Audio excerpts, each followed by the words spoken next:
What a great crowd tonight, very exciting, a lot of friends on the line and new faces. So we're just thrilled to have such a great group joining us tonight. So are we ready to go, Mary?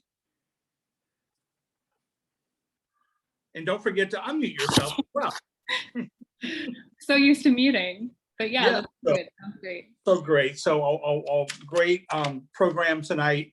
I'm happy that folks could spend some time. So the St. Louis LGBT History Project's thrilled to partner tonight with Mary Maxfield on her amazing research that she's been conducting on lesbian activism and lesbian life in St. Louis in the 1970s. That's such a rich period of our history. I'm sitting here with some of my copies of Moonstorm over the years that we have in the collection, which we just love. I was telling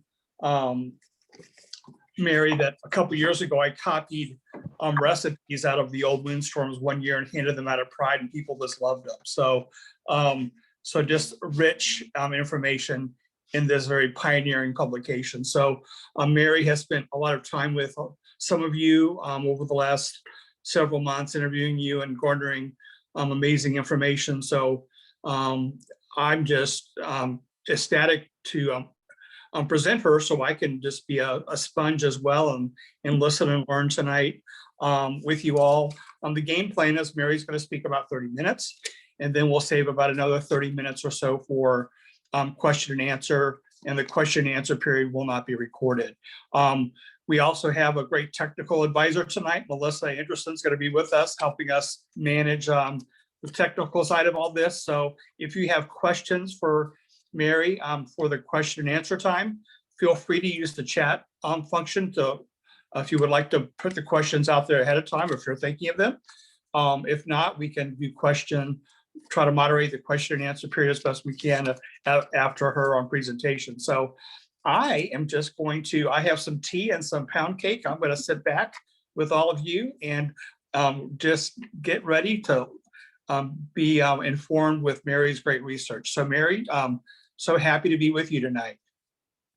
Thanks, Stephen. I'm so happy to be here as well. Can you all hear me now? I managed to unmute effectively. Excellent. Yeah, so grateful to Stephen and the St. Louis LGBT History Project for partnering with me to host this tonight. And so grateful to all of you for coming out to what I know for many of us is one more Zoom event. So thanks for taking the time on a Wednesday night. My name, as Stephen said, is Mary Maxfield. I'm a community member and a PhD candidate at St. Louis University, or SLU, here in town. And I am in American Studies, but my larger research interest is in LGBT St. Louis, particularly women's experiences. So for the past year or so, I've had the honor and the joy of getting to speak to a bunch of lesbian and queer feminist activists who were active in our city, and in some cases still very much are. And the stories that I'm going to share tonight are based in those interviews, as well as some archival research. Some of that was at the State Historical Society of Missouri. Some of it has been more grassroots, like things that you all have mailed me and emailed me and let me pick up from your porch during the pandemic. So there's several people on this call who've really contributed to this, and I'm sure there are many more who could. And so I want to thank you not only for coming tonight, but for all that you've done for this history. So I'm going to go ahead and try to share my screen. Like Stephen said, I'll talk for about 30 minutes and then we can have a discussion together. Okay, see if we can get the technology to work.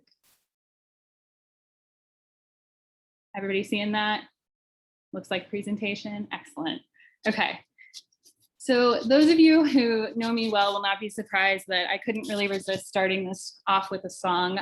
This is a tune that will be familiar to a lot of folks, but maybe new to some. And it's called Fight Back by Holly Near. Holly Near was an icon of the women's music movement that developed in the 1970s. And this song, which is from 1978, became an anthem for feminists who were organizing to end violence against women. So I'm just going to try and play a little bit of it, and then I'll talk about why I think it's relevant to us tonight. But they are living terror.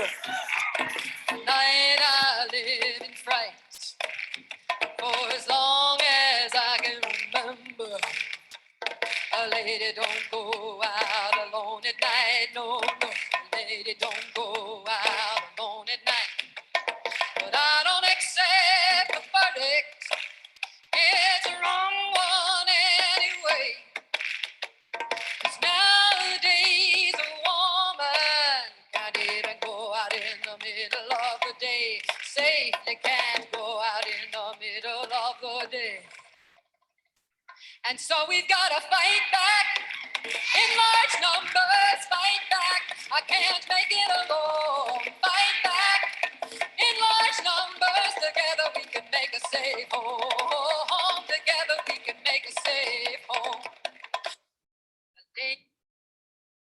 So that tempo change gets me every time. Sorry, I love this.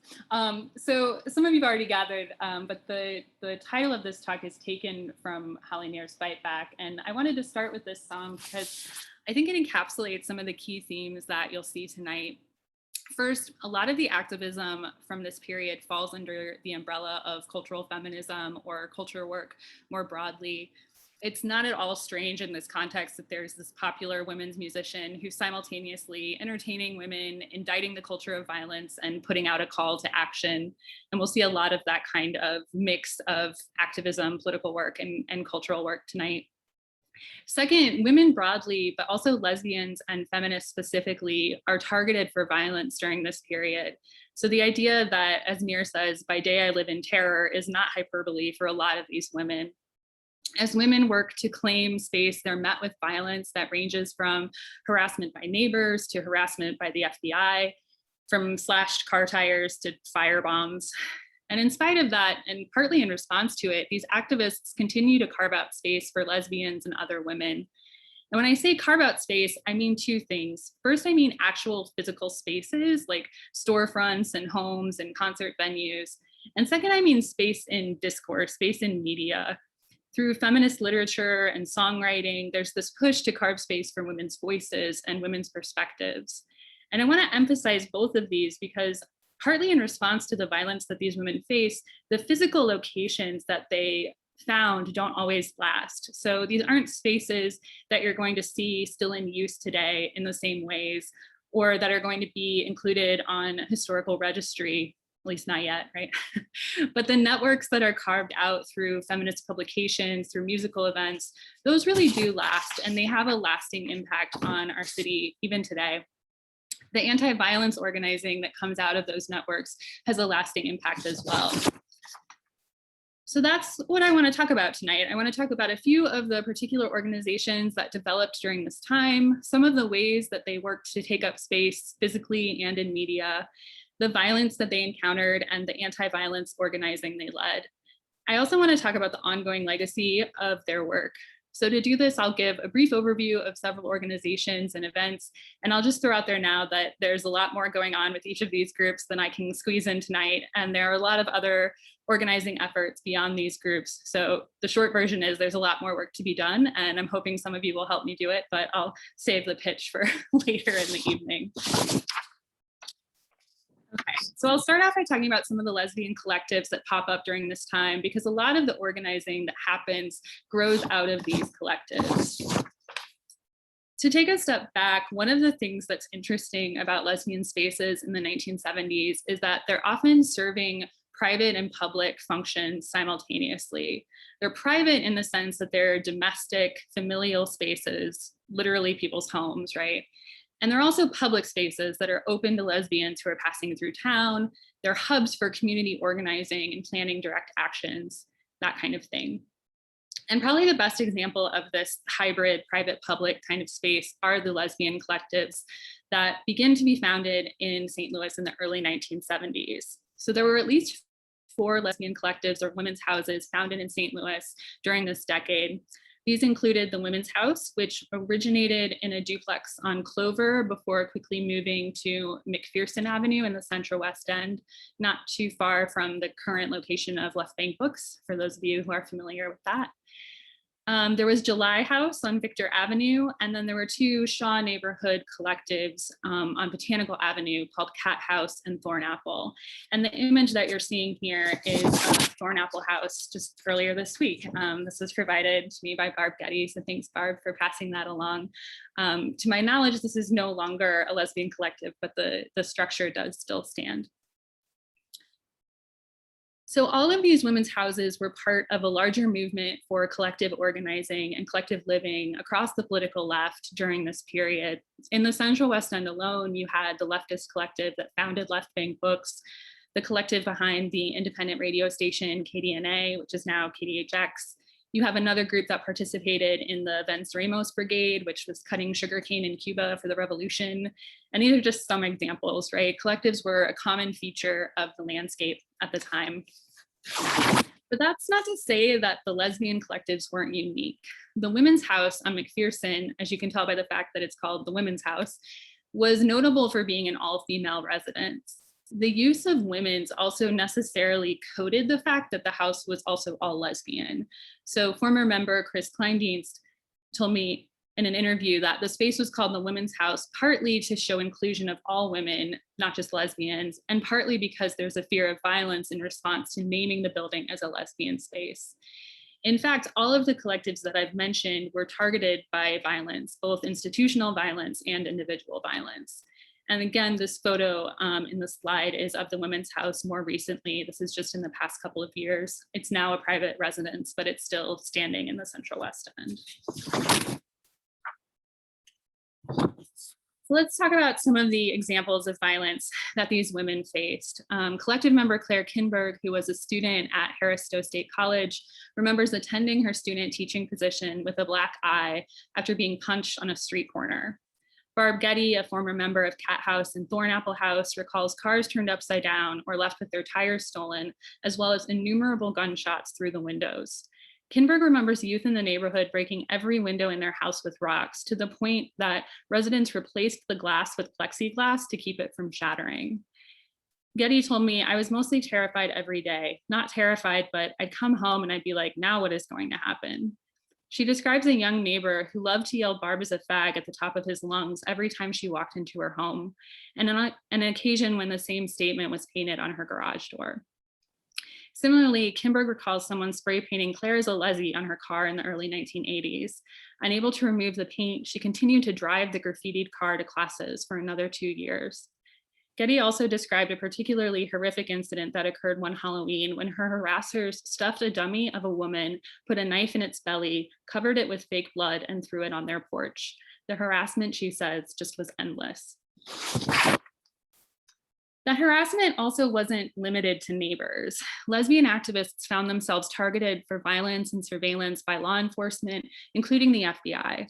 Lesbian Alliance member Diana Campbell recalls an FBI agent who pushed her and pinned her on a car in an attempt to intimidate her into giving her name and the names of other lesbians.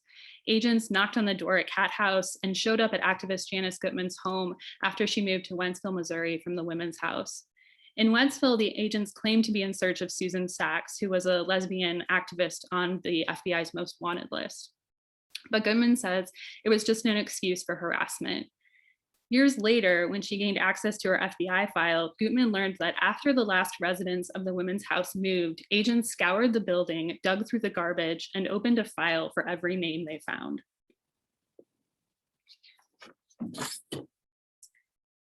So I think these recollections emphasize the gendered, sexualized, and homophobic violence levied at lesbians during this period.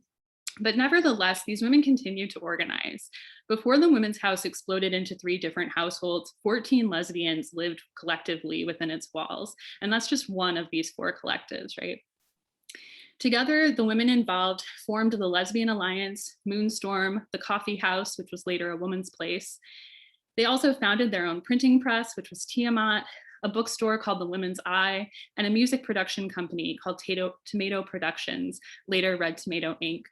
Their efforts carved space for St. Louis lesbians to live, connect, and organize. So now I want to share a little bit about each of these organizations, and I'll start with the Lesbian Alliance and Moonstorm, as well as the coffee house that became a woman's place. I spoke briefly before about how these activists simultaneously carved out physical and discursive space, and there's probably no better example of this than the Lesbian Alliance and Moonstorm. Members of the women's houses developed the Lesbian Alliance in part as a search for public space, but they also began almost immediately to publish their own magazine. That was Moonstorm that Stephen was showing us copies of earlier. According to a history of the organization published in Moonstorm, in 1972, a small group of women got together to talk about finding a place where women could meet for work, relaxation, and fun. They named themselves the Lesbian Alliance and called the place they conceptualized the coffee house. They called their magazine Moonstorm. Moonstorm provided a forum for lesbians to communicate with each other, sharing their knowledge, experience, and feelings. This included a lot of creative expressions like poems and drawings, but it was also including practical services and support. The publication regularly featured people with trades to trade and skills to share, including guitar lessons and logo design, astrological readings, and piano repair. Moonstorm publicized local feminist and lesbian events, including women's music concerts and softball games, and shared information about ongoing local and national social justice actions. So by subscribing to Moonstorm or picking up a copy at a local bookstore, women could plug into this larger network and share ideas, feelings, and events. The magazine also encouraged readers to get involved, not just in the production of Moonstorm, but also in these larger political projects in which it was embedded. And in that sense, I think Moonstorm was more than a publication. It was essentially another collective in its own right. In fact, Moonstorm's commitment to collectivity sometimes delayed publication. Newsletters came out late based on writers' commitment to other political projects like abortion rights and protests against right to work. The consensus-based process for creating the magazine also took time. So members of Moonstorm not only researched, wrote, and edited materials on each topic, they also met to discuss the topic, participate in consciousness-raising groups around it, and make consensus decisions about what to include. In fact, Janice Gutman told me in an interview that Moonstorm was the most collective experience she's ever had, especially in writing. Members tried to reach consensus on all magazine content, which resulted in lengthy conversations. Goodman jokes that it was amazing we got a publication out at all. On the other hand, she appreciates how thorough collective members were. Barb Getty agreed, telling me everything was relevant. You had so much to fight for. So in spite of the difficulty of trying to create a magazine where everyone agreed on every word that was printed, members of Moonstorm remained committed to consensus decision-making, as well as rotated responsibilities and a work environment in which all contributors remained in equal power relationships. Running Moonstorm as a collective reflected the group's larger political ethic, which was rooted in lesbian feminist and socialist values. Issues of Moonstorm also document work by the Lesbian Alliance to maintain and expand the coffee house into a central gathering space for St. Louis lesbians and feminists. So the coffee house began in the basement of the Women's House on McPherson that we saw a photo of a moment ago. And it was this informal Friday night affair with guitar music and candles, which provided local women with an opportunity to get together outside of the bar scene. The coffee house also increased awareness of the Women's House as this hub for lesbians traveling through St. Louis. So Chris Kleindienst describes the McPherson House, saying that it was this gigantic house that became akin to a halfway house for women on the road. People would know someone who was traveling through and they would stop, and sometimes they would stay and sometimes they wouldn't. When the coffee house moved, it continued to draw lesbians from across and outside the city. It provided a meeting place where isolated and even closeted women could come together. The Lesbian Alliance decided to expand the coffee house into a woman's place, a larger public location or a community center that would be operated by and for women, primarily lesbian feminists. A women's place housed the coffee house, as well as a host of community services ranging from support groups and legal assistance to a library and recreation room. The space was intended as a hub for women to socialize, access resources, and plan direct actions. Yet organizers struggled to maintain a woman's place in this larger context of discrimination, violence, and financial precarity. So as we'll see, this is one of the best examples of the ways that marginalization through things like a lack of financial resources and overt violence work together to undermine lesbian activism. Now, after originating as the coffee house in the McPherson Collective, A Woman's Place moved to an apartment in Soulard, likely in or near 1906 South 12th Street. However, the group was forced out of that location in January 1974 when the building's owner decided to convert the space into a youth hostel. By March 1974, A Woman's Place had relocated again to a two-story space at the intersection of Miami Street and Louisiana Avenue. The new location consisted of a former bar, which provided ample space for the coffee house, as well as dances, film screenings, legal advice, and support groups. Yet within a year, that building exploded. On January 30th, 1975, an arsonist targeted A Woman's Place, firebombing the coffee house and gutting the space. The fire compromised the building's roof, wiring, and plumbing, and smoke damage extended to the apartment upstairs.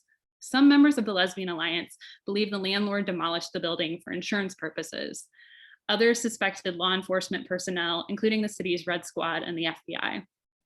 Lesbian Alliance co-founder Laura Ann Moore, who lived a block from the building, arrived on the scene to find that someone had rifled through the organization's political files, increasing suspicion of police or federal involvement. And to this day, that crime remains unsolved. And just as a clarification, the images that you're seeing here, the top one that says "Cry Out" is from the Moonstorm article in response to the bombing, which to my knowledge is the only local coverage in the press. The bottom image is from another firebombing that occurred a few years later in 1978 of a lesbian bar called More or Less. And that article, which is from the Post-Dispatch, does mention the bombing of A Woman's Place, but there was no coverage in the Post-Dispatch at the time that A Woman's Place was bombed. Members' suspicions of police and FBI were based in this ongoing harassment and surveillance, including Diana Campbell's experience being pinned to a car by a federal agent and others' encounters with law enforcement officers outside of Cat House. During this same period, lesbian activist communities in other cities, such as Lexington, Kentucky, had been decimated by FBI infiltration and surveillance. In Moonstorm, Lesbian Alliance members highlighted the importance of not letting the FBI intimidate them into destroying the solidarity of their community, both nationally and locally. They also shared tips from the National Lawyers Guild, which you can see here, helping women in the event the FBI comes to your door. These included not answering knocks before identifying the caller, not letting law enforcement inside without a warrant, and effectively staying cool, staying calm, and staying silent.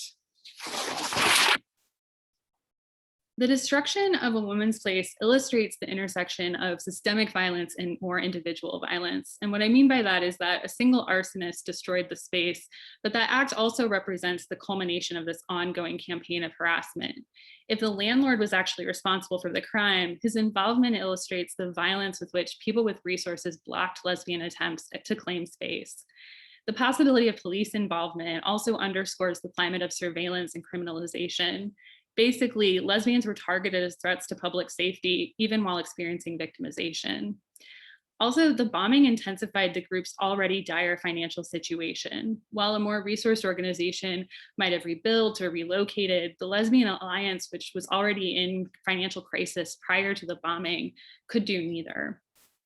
The group returned to meeting primarily in collectives and private homes. Although the Lesbian Alliance continued to organize and publish through 1980, the fire was the final blow to a permanent public space.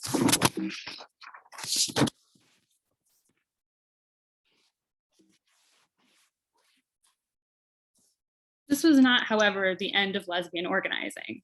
So Tiamat Press, the Women's Eye Bookstore, Red Tomato Inc., these were not official projects of the Lesbian Alliance. However, many of the same women spearheaded and participated in these organizations. And I want to make sure that we get to talk at least a little bit about these other organizing attempts tonight. So Lesbian Alliance member Diana Campbell started Tiamat Press after a friend shared a portion of her inheritance. Campbell used the money to purchase printing equipment, then completed a short apprenticeship with two gay men who printed the Lesbian Alliance newsletter. She and other members of the collective purchased an offset printing press, which they stored in the basement of Left Bank Books, which was located then at the intersection of Skinker and Delmar. They used the press to print Moonstorm, as well as political leaflets and a prison newsletter. Tiamat Press operated on a sliding scale, asking people to pay according to what they had. Since they were mainly printing for people who had nothing, the press rarely profited. For larger projects such as posters against right to work and the closure of Homer G. Phillips Hospital, members of Tiamat sometimes made after-hours use of printing equipment at their workplaces. Laura Cohen and Claire Kimberg describe these projects as guerrilla actions, which resulted in prints that were from Tiamat Press, but not Tiamat Press's press. More often, however, the activists involved in Tiamat spent hours coaxing their old press to function. For projects like Moonstorm, they divided responsibilities like layout, typesetting, and stapling, in addition to creating illustrations and written content for publication. Campbell describes constantly fixing the press as the collective completed each job, buying time with rubber bands to complete a run. Although the offset press required constant maintenance, Tiamat Press as an organization continued to publish for more than a decade. After its initial operation from the basement at Left Bank, Tiamat operated out of spaces in Maplewood and Clayton, including its final location at 554 Limit Street, which it shared with another feminist institution, the Women's Eye Bookstore. The Women's Eye Bookstore was started by 4 women, Bev White, Kate Kane, Carolyn Walker, and Chris Guerrero. And I'm gonna let Kate Kane describe the origin of the bookstore herself. This is her in an interview that also included Bev White. See if we can get it to play. So Bev and I were a couple, and Chris and Carolyn were a couple. And we were talking one night about what a shame it was that we didn't have a feminist bookstore. And probably we were stoned. And, and we said, well, why don't we start one? Yeah. Well, I don't know. Why don't we? So we borrowed $500 from 4 different women, and we started a bookstore. They called that bookstore the Women's Eye, which Walker suggested as a way to highlight how the store would emphasize a feminist perspective. They built their own bookshelves, received a crash course in bookselling from fellow activist and current Left Bank Books co-owner Chris Kleindienst, and they secured a business license in spite of a city clerk who mistakenly assumed they would only sell adult literature. Women's Eye opened as a small storefront on Yale Avenue in Clayton. They sold feminist literature, women's music, and t-shirts. When the store opened in 1976, a Fuck the Bicentennial top was one popular item. 5 years later, the store moved to a South Roseberry, also in Clayton, and then Limit Avenue right off the Del Mar Loop. In each location, the store served as a place where women could experience personal and political transformation. Kane describes how individual women who maybe had never met another feminist could enter the bookstore and find books they couldn't find anywhere else. And this is something that I think we see in common with Tiamat, where in an era that's pre-internet, pre-access to a lot of the budding kind of feminist literature and women in print movement that's developing, these are women who are literally kind of taking the presses and creating an alternate media. The store also served as a community gathering space. Kane explained how the Women's Eye created a safe space for other activists to meet and enact new visions for St. Louis.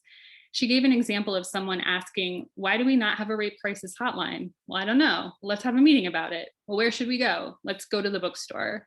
So in this way, Women's Eye gave women a hub for learning and discussing feminist theory, but also a space to enact women's liberation in practice.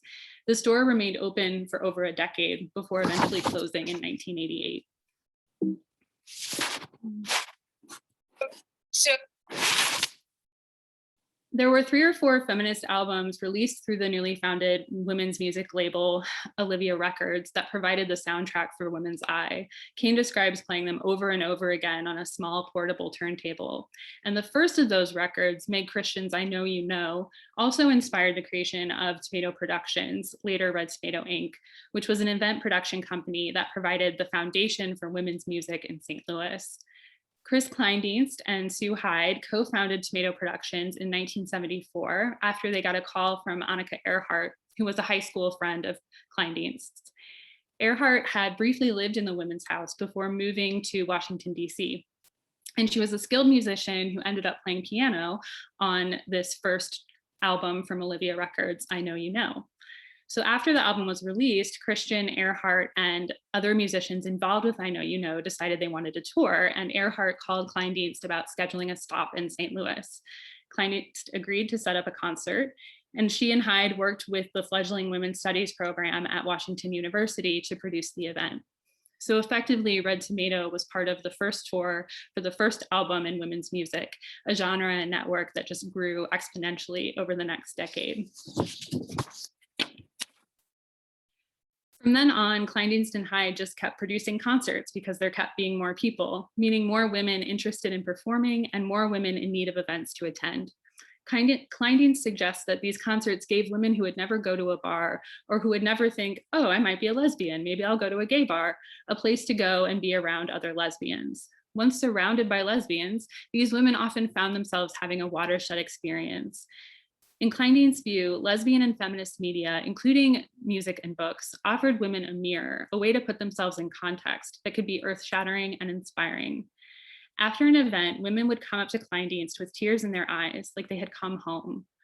Between 1974 and 1982, Red Tomato hosted 42 cultural events. Most were musical events produced through the Women's Music Network.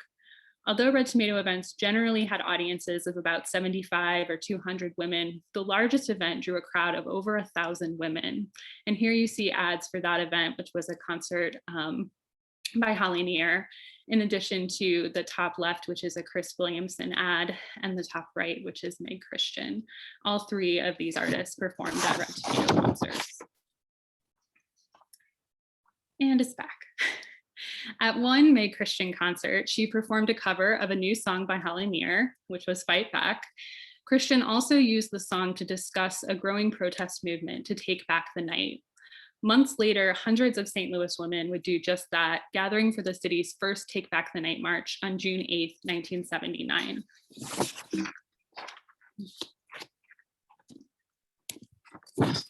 So I want to end by talking about that first Take Back the Night march and why I think it was so important. But first, a little bit of background about Take Back the Night. Take Back the Night movement began in the early 1970s as part of a larger effort to raise awareness around issues of sexual violence and violence against women, to create resources for survivors, and to prevent further assaults. In the United States, the earliest known march occurred in 1972 at the University of South Florida. Similar Reclaim the Night marches occurred in Europe, including a West German event on April 30th, 1977, and marches across England on November 12th of the same year. In St. Louis, Take Back the Night was organized by a collective of white women, including Nan Sonater, Margaret Fleming Johnson, and Deb Rogers. Sonater was the first full-time director of the Women's Center at the University of Missouri St. Louis, or UMSL, which had opened in 1973. And inspired by Take Back the Night marches in other cities, she began to work with students who were involved in the Women's Center to begin planning a march in St. Louis. She told me that, like other Take Back the Night marches, the goal for this action was not only to protest violence against women, but also to protest how the culture of violence and fear circumscribes women's lives, forcing us not to go out alone, go out after dark, that kind of thing. Like Sonater, many of the women involved in Take Back the Night were also involved in other anti-violence organizing in St. Louis, including creating feminist counseling services, founding the first local shelter for victims of battering or intimate partner violence, and so forth. The march was planned by a collective of women who met regularly on Sonater's rented home. Johnson describes 30 or 50 women spilling off the sofas each Saturday, sharing responsibilities, and making decisions by consensus. Looking back, she feels amazed to realize how flawlessly the organizing occurred. Not once did a woman or subcommittee fail in their accepted task. Each of us was caught in a focused whirlwind of activity. The scale of this march shocked even the organizers. At 8:30 p.m. on June 8th, 1979, more than 1,000 women gathered at Steinberg Skating Rink in Forest Park for the rally that kicked off the march. That rally included speakers from local organizations and a performance by the St. Louis Women's Choir, which included a rendition of, you can probably guess, Holly Near's Fight Back. Afterward, they marched onto Kings Highway, turned onto Euclid, and looped back to the park through the Central West End. The route was specifically planned to address areas that were seen as particularly dangerous for women. For example, the parking lots of the local hospital district, which women employed in the hospitals had to enter at all hours of the night. At the same time, organizers emphasized that the threat of violence wasn't limited to particular neighborhoods or even to the streets. As we've seen, women were also at risk in their own homes and sometimes at risk in their relationships as well. Yet the Women Only March emphasized the power of women to keep each other safe, as well as a shared refusal to continue living in fear. There were efforts made to create a cross-racial coalition as a part of that first Take Back the Night march, but the organizing committee for Take Back the Night was mostly white, as was the crowd of 1,000 participants. Organizers critiqued the whiteness of the march at the time and continue to question it today. In a 1980 article for Moonstorm, Claire Kinberg argued that groups dominated by white feminists are not going to succeed in organizing events that Black women identify with. Kinberg went on to suggest that without an alternate plan for stopping sexual violence, feminist events like Take Back the Night risked affirming an implied solution of increased policing, which disproportionately harms Black communities. So in other words, if you don't put up a solution or a path that you want people to take other than a kind of crackdown by law and order, then you affirm the idea that a law and order crackdown is the way to go, and that can harm women of color. Reflecting on the march, Nan Sonater also raised the issue of whiteness, noting that if I were organizing something like that today, no way would I do it with all white women. We should have known better, she said. Even then, we should have known better. In fact, activists did begin to know better and do better the following year when the march was organized in coalition with another Take Back the Night march in the predominantly Black city of East St. Louis. Those two marches began simultaneously from opposite sides of the river and then met at the Gateway Arch grounds. So clearly, Take Back the Night raises interesting questions about race in this movement, and other elements of this discussion remain to be explored. But I also wanted to end with Take Back the Night tonight because of the extent to which this one march relied upon a decade of action that preceded it. The march was partially inspired by a Red Tomato concert that made Christian cover of Fight Back. And in fact, it was publicized through Red Tomato's mailing list, which was shared with the UMSL Women's Center. It was publicized in Moonstorm, which was printed by Tiamat Press and available at the Women's Eye bookstore. And after more than a decade involved in lesbian and feminist organizing, some of the women who put together the march were seasoned activists. After experiences like the harassment at Thornapple and Cat House and the bombing of a woman's place, they were also particularly aware of the ways that violence targeted women, both at home and in public.